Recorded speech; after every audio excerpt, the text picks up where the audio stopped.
Hello there, Grumpy Old Fart here. I'm doing a TV series review of the TV series Star Trek Enterprise. This is a prequel, so I got to do some explaining on this one. Um, the series ran from 2001 to 2005, and it's action, adventure, science fiction, drama, the whole nine yards. It's everything Star Trek is supposed to be, and it is brilliant.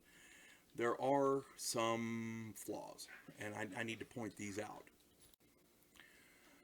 This is a prequel to the original series from Kirk and Spock and them, and it takes place a century before Captain Kirk's 5 year mission.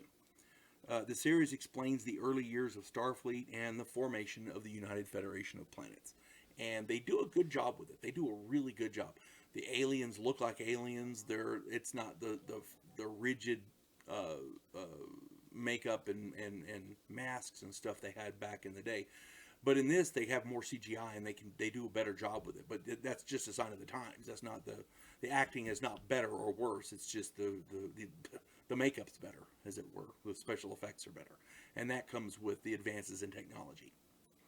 Um, the cast on this is brilliant. We've got Scott Bakula, if you remember him from Quantum Leap. He plays Captain Jonathan Archer. John Billingsley plays Dr. Phlox, the alien doctor. Jolene Blaylock, a very famous model, she plays Sub Commander T'Pol, who is a Vulcan first officer. Dominic Keating played Lieutenant Malcolm Reed. He's the security and armory officer. He does security and he's also in charge of the weapons. He's the weapons guy. Anthony Montgomery plays Ensign Travis Mayweather. He's like the helmsman. He drives the ship. Linda Park plays Ensign Hoshi Sato. Now, in Kirk's time and after that, they had what was called a universal translator, which means you could plug it in and it could do a pretty good job of translating for alien languages and things like that. But this predates the universal translator, so they had to have somebody who could communicate with aliens, pick up on aliens and stuff. Well, Ensign Hoshi Sato has a knack for languages, and she can pick up on different syntax and things, and so she has a reasonably good chance of communicating with somebody. So she is the communications officer. That's a heck of a pick for that. Then we have, last but not least, Connor Trenier, and he plays Commander Charles Trip Tucker, the chief engineer. This guy is a wonderful engineer. Sorry about that. He plays a wonderful engineer, and he does a good job with it. The comedic routines between him and Dominic Keating and Scott Bakula are just brilliant. They're worth watching the show just for that. Now, let's get on to the flaws. As with every prequel, there are continuity problems, especially with the Romulans and the overall.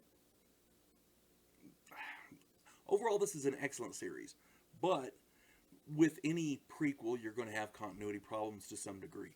According to the original series, the Romulans didn't have warp drive. According to this, they had advanced drones with warp drive. You see what I'm saying? There were flaws in the continuity, but they were able to make it work, and it does work out pretty good.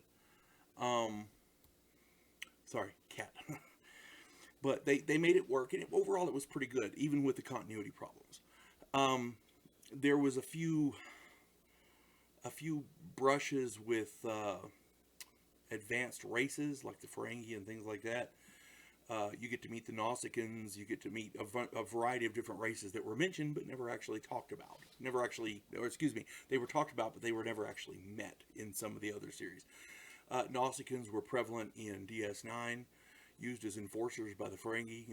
Muscle guys, hitmen, whatever, bodyguards, that kind of thing.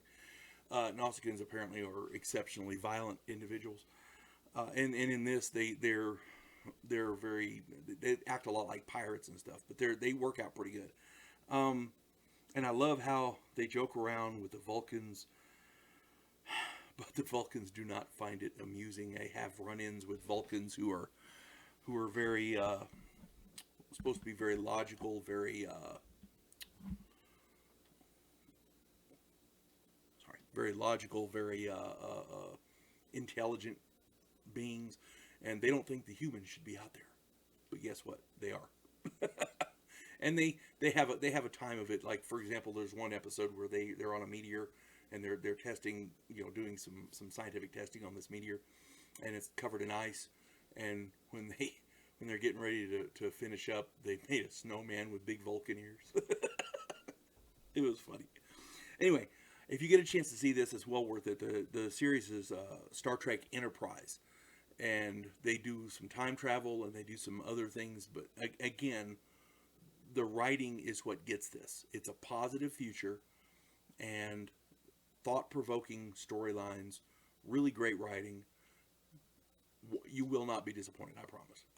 You folks have a good day. God bless one and all.